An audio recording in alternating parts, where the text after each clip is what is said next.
Hello everyone, my name is Nidhi. Today we will be throwing light on chapter number 12 of Bhagavad Gita. The title of this chapter is Devotional Service or the Path of Devotion. This chapter has 20 verses in all. It is a small chapter, but by far it is my favorite chapter of Bhagavad Gita. The reason being that this is the direct way or connection to achieve God realization.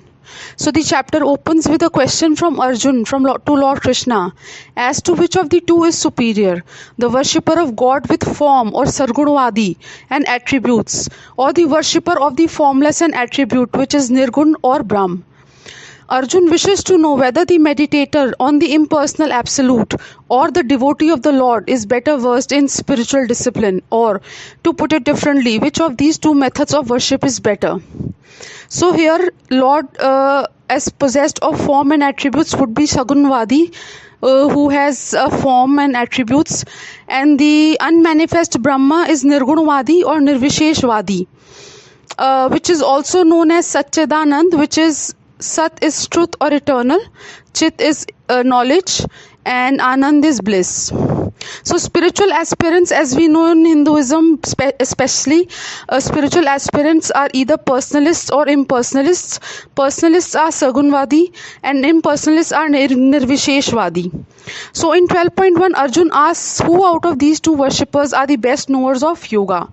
In 12.2, Lord gives verdict in favor of worshippers of God with form and attributes. Here I would like to quote verse number 12.2, which says, Maya Veshye Mano Ye Mam Nitya Yukta Upastate Shraddhaya Paryopetaste Ye Yukta Ma Mataha, which means those who fix their minds on my personal form and are always engaged in worshipping me with great and transcendental faith are considered by me to be most perfect.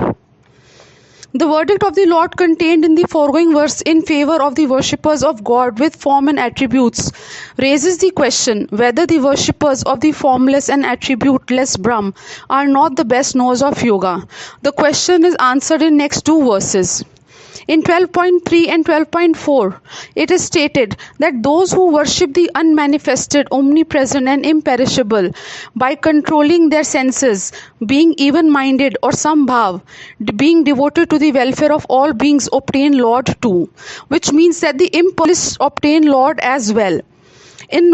In verse 12.5 it is said, however, there is greater strain to attach the mind to unmanifest, and oneness with the unmanifest is attained with difficulty by those who are centered in the body, and especially in this age which is called the Iron Age. In 12.6 and 12.7 it has been stated that totally surrendering oneself to God, which is Lord Krishna, in various Hindu ancient scriptures such as Bhagavad Gita, Srimad Bhagavatam, Brahm Samhita, etc. Those who depend exclusively on me or Lord Krishna, worship me, which is God with attributes, constantly meditating on me with single-minded devotion, exclusive and disinterested love, combined with utmost reverence. Those devotees of mine, O son of Pritha, for them I am the swift deliverer from the ocean of birth and death. Here son of Pritha has been addressed to Arjun. God speedily exempts from birth and death once for all and brings face to face with himself in this very life those devotees who constantly worship him.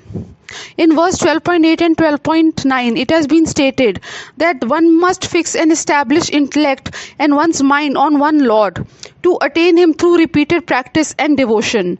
If one cannot fix mind upon the Lord without deviation, then the regulative principles or the sadhana bhakti must be followed under the guidance of a spiritual master. In this way, a desire to attain Lord is awakened. In verse 12.10, it has been stated that one can attain perfection if one is willing to perform actions for the sake of God, which is also known as Karma Yoga in Bhagavad Gita. Verse 12.11 and 12.12 state that one can easily succeed in realizing God if one is able to subdue mind and intellect and relinquish the fruit of all actions. And knowledge is better than practice. Meditation on God is superior to knowledge, and renunciation of the fruit of actions is even superior to meditation, for peace immediately follows from renunciation. In verses 12.13 and 12.14, it has been stated, one who is not envious but is a kind friend to all living entities, who does not think himself a proprietor or owner of anything, and is free from false ego, who is equal in both happiness and distress, who is tolerant, who is always satisfied, self-controlled, and engaged in devotional service with determination, his mind and intelligence being fixed on me, such a devotee of mine is very dear to me. In verse 12.15 and 12.16, Lord states that he by whom no one is put into difficulty and who is not disturbed by anyone, who is equipoised in happiness and distress, fear and anxiety is very dear to me. Furthermore, he says that my devotee who is not dependent on the ordinary course of activities, who is pure, expert, without cares, free from all pains, and not striving for any result is very dear to me. 12.17 states that one who neither rejoices nor grieves, who neither laments nor desires, and who renounces both auspicious and inauspicious things, such a devotee is very dear to me.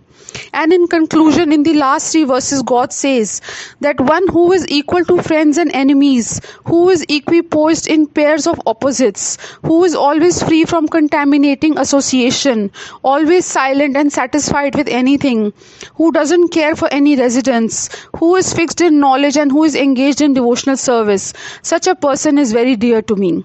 Furthermore, he adds, those who follow this imperishable path of devotional service and who completely engage themselves with faith, making me the supreme goal, are very, very dear to me. So this is the completion of chapter number 12. Here I would also like to state that with the completion of this chapter, we have completed 2/3 of Bhagavad Gita. So 2 parts of Bhagavad Gita have been completed by the completion of this chapter. Now the third part contains 6 chapters which will be continued hereafter. Thank you for your time. Thank you for listening.